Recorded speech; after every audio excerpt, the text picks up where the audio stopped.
So hello everyone, our topic is all about program, applying casting, and plots TR, ball, tuple, range, and complex. Hashtag casting examples. A equals int, open parenthesis 5.7, close parenthesis, hashtag 5. B equals plot, open parenthesis, double quote 3.14, double quote, close parenthesis, so that is a plot. Hashtag 3.14. C equals str, open parenthesis 100, close parenthesis, hashtag double quote 100, double quote.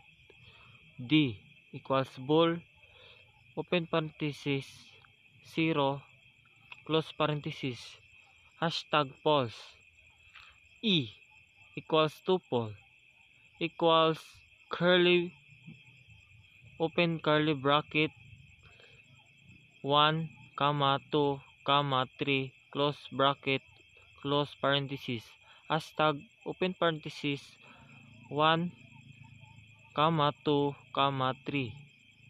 F equals range, open parenthesis 5 equal, close parenthesis, hashtag range, open parenthesis 0, 5, close parenthesis.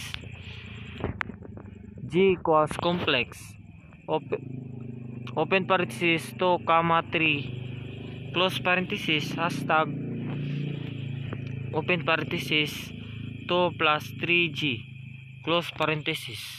So casting means converting a value from one data type to another.